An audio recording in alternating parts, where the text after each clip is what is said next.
उनका जो साधना था वो 4 पहर था, और खाली साधना नहीं करते थे, एक यहाँ आला भी है भीतर, उस पर दीपक जलाकर तब वो शहनाई बजाने बैठते थे। जब शहनाई बजाते थे तो प्रातः 4 बजे, फिर मध्याह्न, फिर सायंकाल, फिर रात्रि 11 बजे। वो कहते थे कि अगर संगीत सीखना है तो कोई ऐसी साफ सुथरी पाक जगह ढूंढो ताकि मतलब आराम से वहाँ पे संगीत आप मतलब सीख सको वहाँ पे। और क्या बोलते हैं कि गंगा जी नीचे और उसके ऊपर नौबत खाना है, उसी पे वो मतलब रियाज करते थे। जब घर से निकलते थे गली में, बच्चे हो, छोटे हो, बड़े हो, बुजुर्ग, जो भी, सबको सलाम दुआ लेके साथ चलते साथ में, सबको साथ में। मतलब उनके दिल में ये कोई अमीर गरीब मिला कोई चक्कर नहीं था, ये गरीब है तो इससे नहीं मिलना, ये सलाम नहीं करना, कुछ नहीं था। सिर्फ एकदम था ना, ये संत थे एकदम, ये फकीर टाइप चले घर से। जब घर से निकलते पूरा मोहल्ला खड़ा हो जाता था गली में। वाराणसी की ये गलियां शहनाई के सुल्तान उस्ताद बिस्मिल्लाह खां की जिंदगी और उनकी विरासत की गवाह है।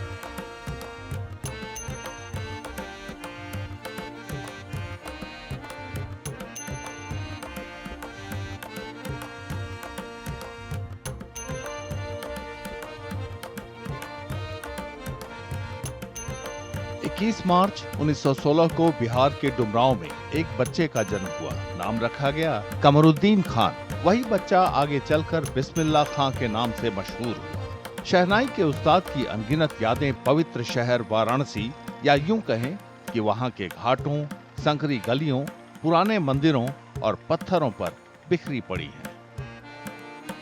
उस्ताद बिस्मिल्लाह खां ने हिंदू मुस्लिम की मिली जुली संस्कृति यानी गंगा जमुनी तहजीब को नई पहचान दी। उन्होंने अपनी पूरी जिंदगी बनारस की इन्हीं गलियों में गुजारी। उस्ताद बिस्मिल्लाह खां का जी बालाजी मंदिर से एक बहुत अधिक जुड़ाव था। वह एक सच्चे मुसलमान होते हुए गंगा जल से वजू करते थे, और गंगा जल से वजू करने के बाद वो आके बालाजी मंदिर के नौबत खाने में नित्य शहनाई का अभ्यास करते थे। बालाजी मंदिर नौबत खाने के साथ साथ वो बालाजी मंदिर की ड्योढ़ी पर भी शहनाई का वादन किया करते थे। ये जैसे संगीत है ना, ये दादाजी संगीत में क्या, इसमें कोई हिंदू मुस्लिम सिख कुछ नहीं मानते थे। संगीत एक है दादाजी के, भगवान सूर है, मैं उसी को लेके चलता हूँ दादा। वो हिंदू मुस्लिम कुछ नहीं मानते थे, सबको एक साथ लेके चलते थे। कोई भी यदि आपको साधना करना है बिना दीपक जलाए नहीं करना। हम कहे कि आप लोगों में दीपक जलाने का चिराग हमारे यहाँ जलता है कि नहीं? तो तुम्हारे यहाँ दीपक का जाता है, हमारे यहाँ चिराग का जाता है। दीपे प्रज्वलिते विनश्यतमा। दीपक जलाने से हम जो क्रोध आता है, दिमाग इधर उधर भागता है, वो एक तरफ है। और आपको जो उठाएगा तो ऊपर की ओर उठाएगा, नीचे नहीं जाएगा। और उसका रंग सोने का है, और सोना का तरह चमकोगे।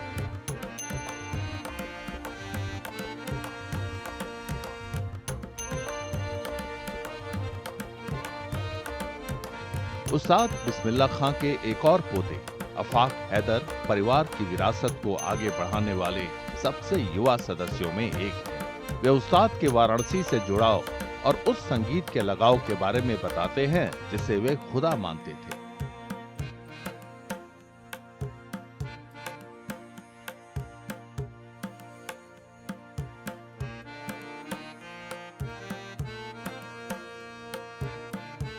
ये सब साज जो है ये फ़कीरी लाइन का है, गाना बजाना जो है ये फ़कीरी लाइन का है।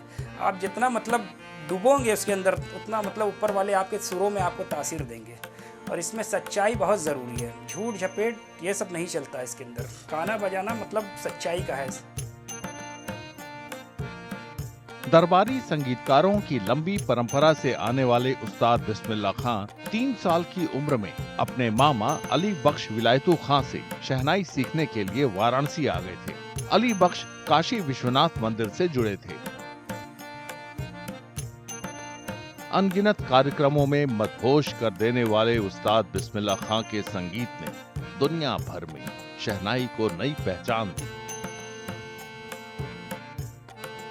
सालों तक रियाज करने और संगीत की गहरी समझ की वजह से उन्होंने शहनाई को अलग अलग शास्त्रीय संगीत शैलियों से रूबरू कराया। इनमें ठुमरी, चैती, कजरी, सावनी और ख्याल शामिल हैं। और शहनाई में जो क्लासिकल की जो बात आप कर रहे हैं, शास्त्रीय संगीत की बात कर रहे हैं, तो उसमें बिस्मिल्लाह खां साहब की ही उन्होंने ही मतलब उसमें उसको किया, उसको कन्वर्ट किया, बदला।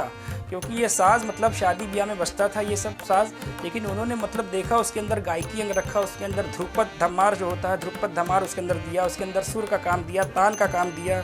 तो सारा बाबा ने मतलब सारा कुछ, जब बड़े बड़े गवैया गा रहे हैं, उनके सुन रहे हैं, वही चीज़ वो शहनाई में बजा रहे हैं। तो ये बाबा के ही मतलब बिस्मिल्लाह खां साहब ही कर सकते हैं, और कोई मतलब वो काम नहीं कर सकता, क्योंकि शहनाई बहुत तपस्या उन्होंने किया है इस मुकाम पे पहुंचने के लिए। मेरे राजा मेरे लाल, तुझको ढूंढूं मैं कहाँ, मेरे राजा का या अल्लाह, ये तो फिल्मी गाना राजा रंग का है, ये गा रहे हैं, हो सकता है कोई राग इस पर है, ये राग है कोई। हमें हिम्मत नहीं पड़ी कि मुझसे पूछे, नहीं पूछा, मगर दिल में आज तक वो ध्यान है कि ये गाना वो अलाप रहे थे, और हम समझते थे कि ये कोई गान राग पर है जो ये अलाप रहे हैं।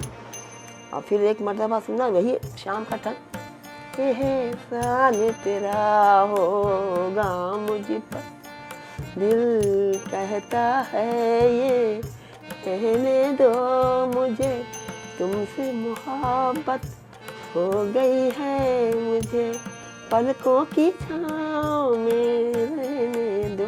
तो हम क्या यार खुदा, ये तो जंगली फिल्म का गाना है, ये कौन सा राग है। वाराणसी में हड़का सराय इलाके की संकरी गलियों में उस्ताद बिस्मिल्लाह खां का घर अब संगीत प्रेमियों और उस्ताद से मोहब्बत करने वालों के लिए तीर्थ स्थल बन गया है। घर के अंदर चमकीले हरे रंग का छोटा सा कमरा है, जहां उस्ताद बिस्मिल्लाह खां अपना ज्यादातर वक्त बिताते थे। यहीं रियाज करते थे, शहनाई के लिए नई धुन तलाशते थे, नमाज अदा करते थे, आराम करते थे और मेहमानों से मुलाकात करते थे। किसी की शादी हो, बारात आ गई, तुम जाओ जल्दी जाओ, वहाँ जाओ। गरीब थे, उनका लड़की उड़ गई, बिरयानी पक्की, तीन देख 4 लोग, बच्ची उड़ गई, 2-4 बर्तन जो ऐसा था मुहैया किया, दे दिया जाओ, ये था उनका। और फिर सब, और फिर मुहर्रम आ गया, मुहर्रम में भी घर घर रज़ा खाना होता है, शरबत बनता है, मजलिसें होती है, मातम होता है, तो पैसा भेज देते थे। और फिर उसके बाद में ईद आ गई, बकरीद आ गई, उनके घर पैसा चला गया। लोग इंतज़ार में रहते थे, फिर आएगा पैसा, और आ जाता था, लोग हाथ उठा के दुआ करते थे। हालांकि उस्ताद बिस्मिल्लाह खां अपने परिवार की महिलाओं को संगीत सिखाने में ज्यादा उत्सुक नहीं थे, फिर भी वे अपनी बेटी जरीना बेगम की कुदरती प्रतिभा की तारीफ करते थे। जरीना अपने भाइयों की नाराजगी के बावजूद गाना गाती थीं। हम अपना आटा गूंदने में लगे, खूब गूंदा। तो बाद में हम फिर अब्बा कब आ गए हमको नहीं पता, पूरी पार्टी के साथ आ गए, मोहन, कालिदास, हमारे भाई नैयर हुसैन, अली अब्बास, जामीन, सब आ गए ऊपर। इतने से ढंग से आ गए, इतने से भी आहट नहीं लगी। और इधर हम नोई बनाए जा रहे हैं निकाल के, और हम शुरू हो गए, हमको नहीं मालूम कि आ गए, खड़े हो गए। हमने कहा लाएगी चरण तुम्हारे, लाएगी चरण तुम्हारे, खाजा मायून दीन, खाजा मायून दीन, लाएगी चरण तुम्हारे। तो उन्होंने पूछा कौन गा रहा, धीरे से पूछा। अब ये सब कांप रहे, भाई हमारे भाई लोग, ये सब कह रहे जरीन गा रही। ये है देखो, उसको रोटी पकाते समझ में आ गया, रोटी पका रही, आटा गूंद रही, समझ में आ गया। अब तुम लोग को इतने दिन से लेसन दे रहे हैं, अब समझ में नहीं आ रहा, अपने जूता उठा के मुंह पर पीट लो। बनारस घराने की खास शख्सियत बिस्मिल्लाह खान ने भारत और दुनिया भर में अपने दौर के और हिंदुस्तानी शास्त्रीय संगीत के दिग्गजों के साथ अनगिनत कार्यक्रम पेश किए। इनमें पंडित रविशंकर, विलायत खान, अमजद अली खान और हरि प्रसाद चौरसिया शामिल हैं। उन्होंने 15 अगस्त 1947 को लाल किले की प्राचीर से राग काफी बजाकर भारत की आजादी का संगीतमय ऐलान किया था। जिंदगी भर सिर्फ संगीत की सेवा और शहनाई का परचम लहराने वाले उस्ताद बिस्मिल्लाह खां को उनके योगदान के लिए खास पहचान भी मिली। उन्हें कई पुरस्कारों से नवाजा गया।